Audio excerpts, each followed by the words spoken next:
The president made the announcement and said it was a lethal strike. I think the Pentagon will have more details and other things to offer you here in the next few hours, hopefully.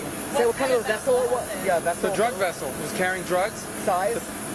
I'll refer you to the Pentagon. They'll give you more details on that when in the next. I anticipate shortly, probably while we're in the air. How many deaths with the lethal force? Again, look, I'm trying to be evasive. I'll let the Pentagon answer that. Suffice it to say that the president is going to be on offense against drug cartels and drug trafficking in the United States. It destabilizes not just the country, but the entire Caribbean basin.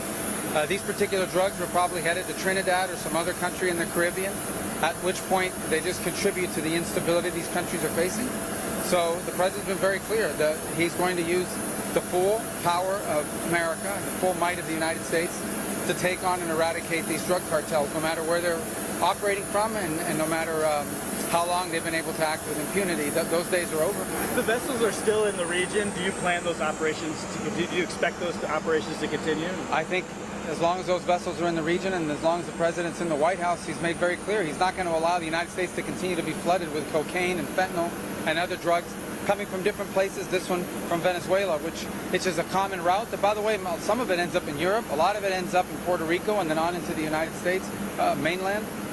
So no one should be surprised. That's why they're there on a counter-drug mission and they're going to continue to operate.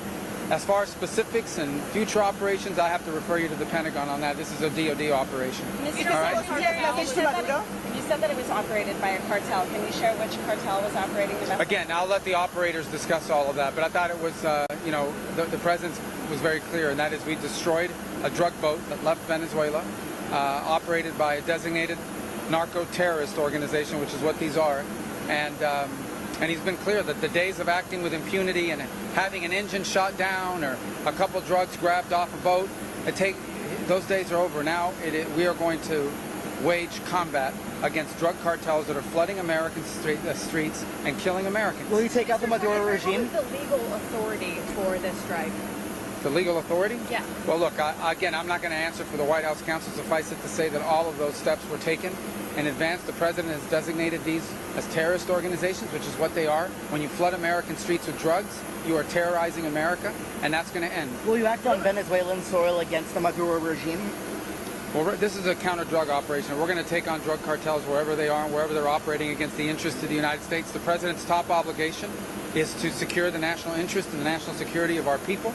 I know of no president that means that more than this one, our president now, President Trump. And so, but I'm not going to speculate about what might come down the road. Let's get in there, guys. Inside Venezuela's borders, Secretary.